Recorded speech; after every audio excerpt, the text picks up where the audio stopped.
et par le couple allemand et par le couple tchèque qui tous les deux ont patiné à un très haut niveau. Mais je le répète, cette victoire de Mandy Wötzel et Ingo Stöhr nous fait particulièrement plaisir parce qu'effectivement c'est un couple extrêmement talentueux qui avait eu une saison épouvantable l'année dernière et qui méritait une juste compensation cette année. Le destin en a voulu ainsi et sans doute l'ont-ils forcé ce destin en faveur des patineurs allemands, tchèques et des autres couples, et notamment le couple français, discipline renaissante en France. Nous ne dirons jamais assez le grand plaisir que nous avons eu ce soir de voir patiner Sarah Abitbol et Stéphane Bernardis qui occupent une 7e place tout à fait flatteuse. Mandy Wötzel et Ingo Stöhr vont monter sur la première marche et on peut complètement associer à leur succès leur entraîneur, Monika Schebe, le chorégraphe, Andreas Eckelmann. Très gros travail d'ailleurs réalisé par Andreas Eckelmann. Je ne sais pas si vous avez remarqué, mais tant sur le programme court que sur le programme long, ils ont choisi de s'exprimer sur un thème monorythmique. Il n'y a pas de cassure de rythme, il n'y a pas de relance dans cette musique. Il faut être régulier, il faut bien patiner d'un bout à l'autre. On patine quasiment sans repère. Pendant 4 minutes 30, il faut enchaîner les figures. C'est un seul et même programme complètement cohérent. Donc c'était une difficulté supplémentaire, mais c'est vrai qu'à l'œil, ça jette aussi davantage. Radka Kovarikova et René Novotny. René Novotny, il a 31 ans, c'est le doyen de la compétition. Radka Kovarikova a 19 ans. On peut penser que René Novotny ne va peut-être pas tarder à raccrocher, tout du moins le patinage amateur. Quant à Radka Kovarikova, elle a encore quelques années devant elle. Mais vous le voyez, il ne semble pas véritablement marqué par cette semi-défaite. Bon, c'est une 2e place. Radka Kovarikova et René Novotny, entraînés par Irina Rodnina. Et puis ce couple merveilleux, champion du monde en titre, ce n'est pas rien. Evgenia Shishkova, Vadim Naumov, élève de Ludmila Velikova, chorégraphie Natalia Pecherskaya.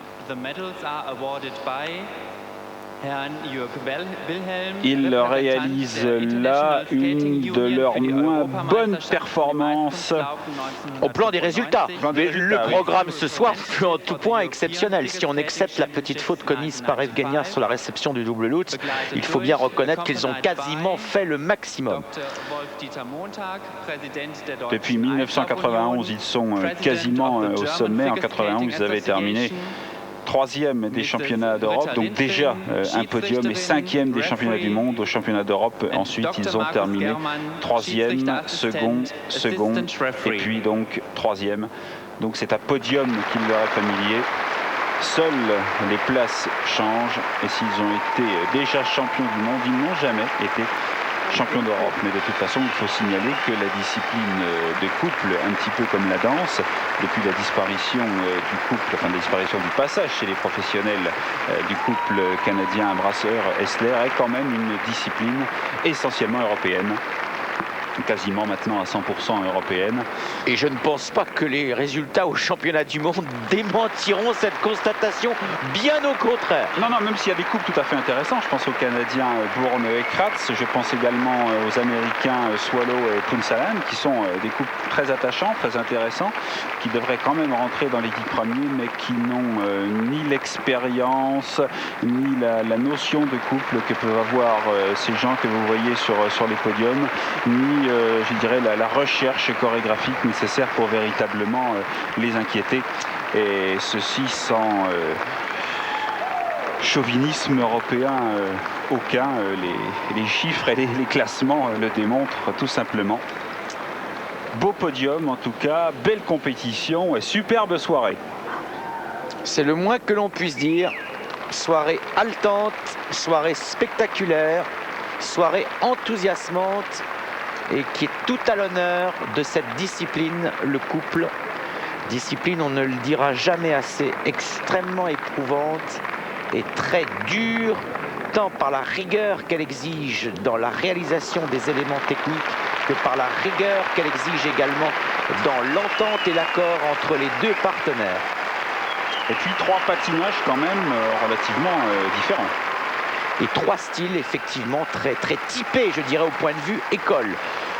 Petite nuance, sans doute le couple tchèque qui est une sorte, si vous voulez, de copie extrêmement bien faite, mais de copie de l'école russe. Mais très bien faite, c'est une très bonne copie qui vaut largement l'original. L'hymne allemand. Ladies and gentlemen, the national anthem.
Beaucoup de joie du côté de Wödzel-Stauer, aucune déception apparente, tout du moins chez Kovarikova Novotny, et beaucoup de fair play chez Shishkova et Naumov. Tout va très bien sur ce podium des championnats d'Europe et nous allons bien sûr revoir Mandy Wödzel, Ingo Stauer